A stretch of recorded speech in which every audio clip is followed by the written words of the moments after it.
So I like this one. So the challenge for this one, I think, is the key signature being in E major on our instrument, which is D major concert pitch.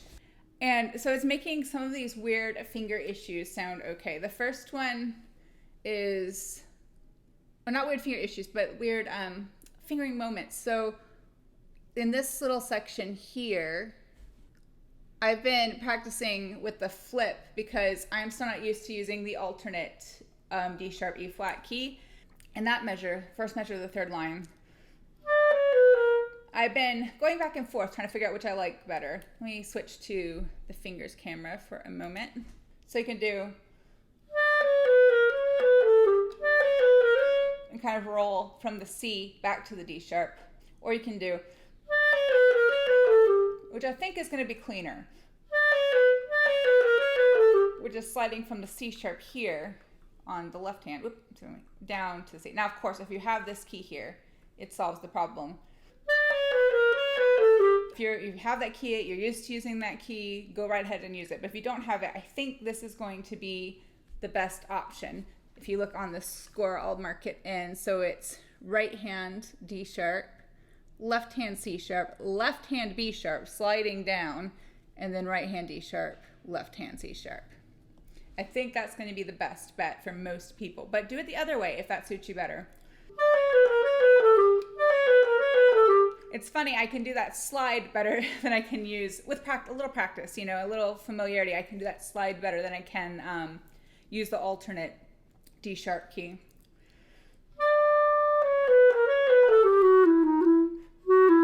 And I want to make sure I use the chromatic fingering here. I like CHROM for chrome, or two-side key for two-side key F sharp, whichever you like better for marking it. So I'm going to go from the top with the metronome.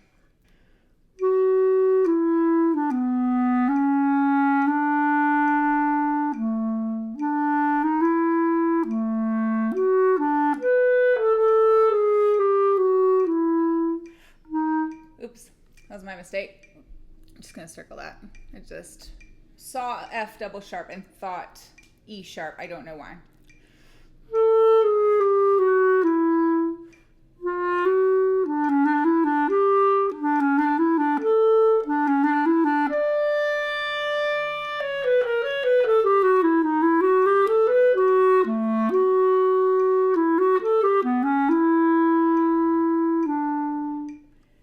So the beginning, I feel like it's pretty straightforward. The trick, the most difficult part, is making it sound effortless and easy, but in key of E major, which is, I wouldn't say it's a super difficult key on clarinet, but it's definitely not one of our easier, like more ergonomic, more natural feeling keys to play in. There's a lot of back and forth pinky action that can be difficult to coordinate. I'm gonna keep going.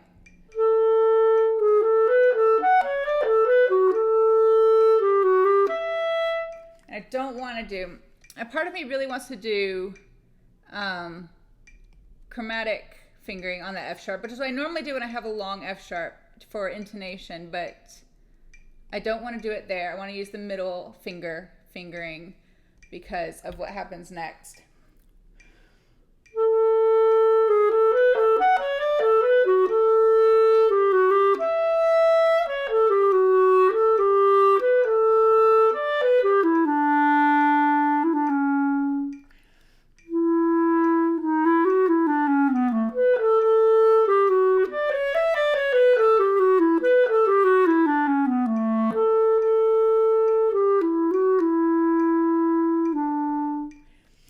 Adjust how I approach that retard.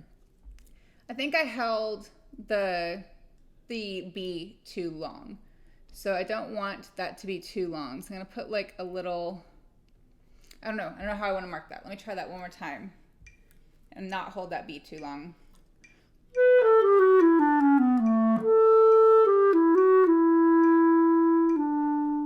That's better.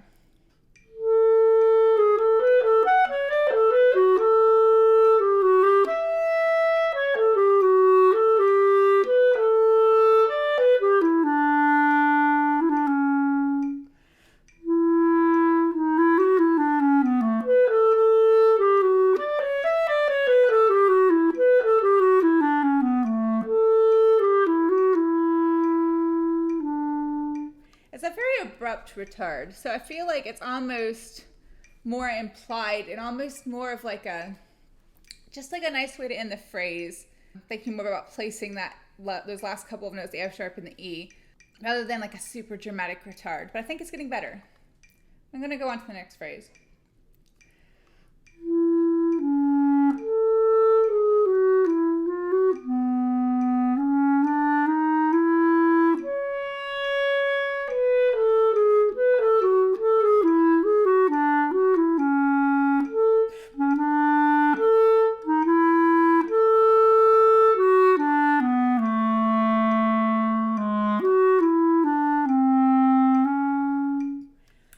So this next spot I like. Let's see, I want to make sure I give this crescendo here plenty of attention. And I also want to make sure I don't start too loud. I think I might have been a hair too loud for that piano at the odd tempo. And I'm going to leave myself a little bit of a note to move forward. Sometimes when I come off a retard, I have to remind myself to pick it back up at the odd tempo.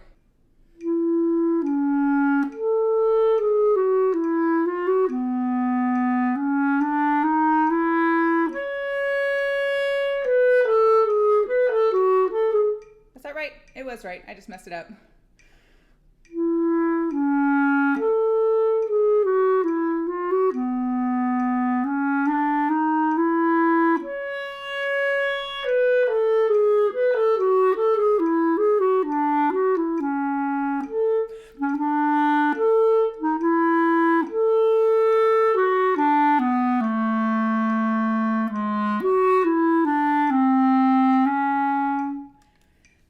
So I want to check in with the height addition for a moment. I feel like the dynamics, the phrasing in this study is fairly straightforward, but I think there are some nice notes in here about like, you know what, no, I disagree actually. I think I disagree with a lot of the height markings. I think I would rather keep it more subtle the way it is in the original, and like when you have the crescendo, you keep things kind of in the mezzo forte to forte area and just kind of leave it there. For example, in the height addition, where I left off after the C double sharp and the D sharp at the end of the 1, 2, 3, 4, 5, 6, 7, 8th line, he has on the B natural before that I just circled a decrescendo to piano on the A sharp, and then a crescendo back up to mezzo forte before the ending. And I feel like that's just too much. I want to keep the ebb and flow more natural. So I think I disagree completely, and I'm going to put like the peak of that phrase right here. Maybe it relaxes a little bit into the end. I don't know that it does. I'm going to try it and see.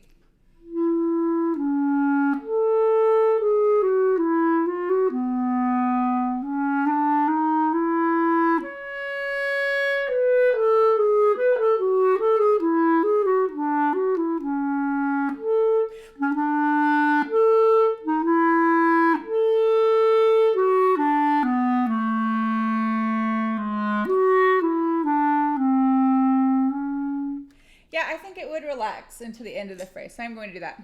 So yeah, I'm going to just ignore a lot of the height markings, except I was unintentionally taking the breath he wrote in there. The nice thing about this one is that it's not crazy difficult to figure out where to breathe. It's pretty natural is not the right word. It's pretty easy to find places to breathe that make sense with the music. But I think there are a couple times I need to write them in, or that might be the only one, I'm not sure. I'm gonna go with that odd tempo one more time.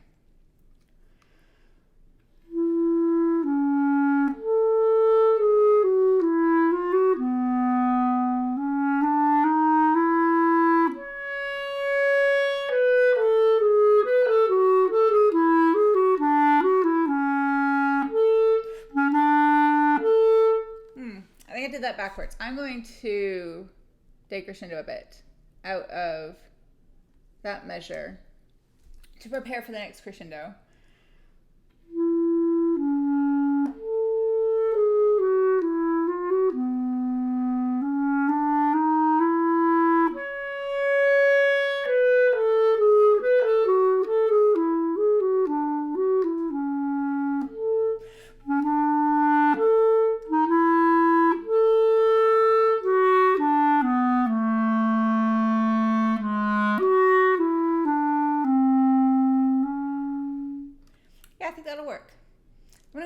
next phrase.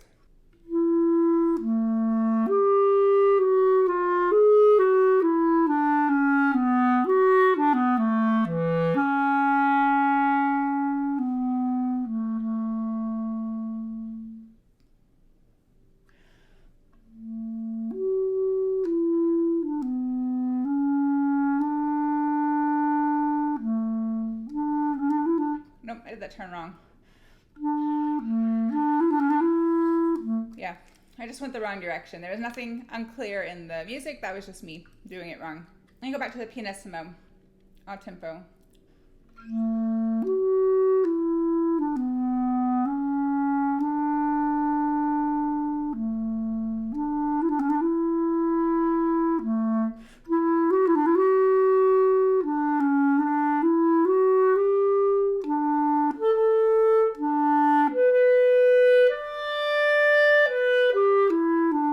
Now that's unclear in this edition, but Haidt has it marked as a tie and a slur. So, I'm gonna mark that clearly.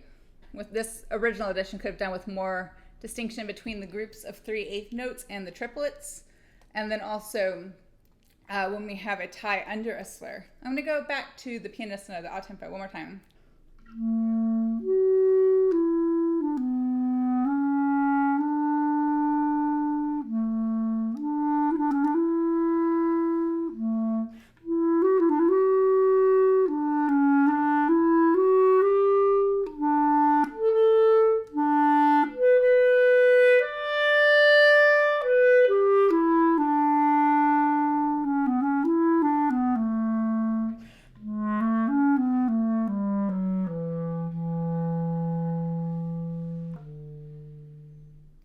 I think it should end very quietly, although I don't like Haidt's version with a big dramatic crescendo to a forte and then a decrescendo to pianissimo. I think the decrescendo should kind of cover the whole last couple of bars, and the last forte, should really be here, and then it starts kind of coming down.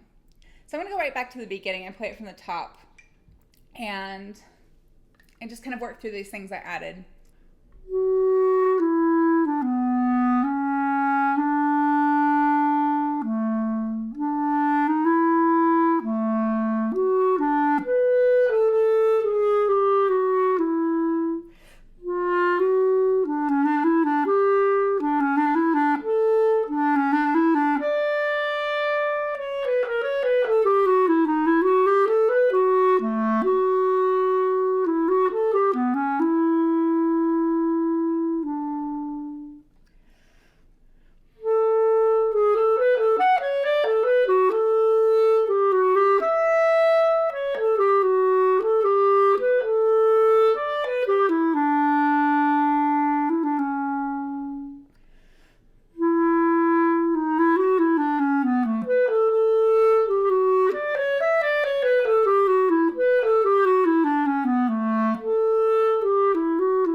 I'm going to go back to the odd tempo about midway down, end of the 1, 2, 3, 4, 5, 6, sixth line.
like this one a lot, but I don't like the end.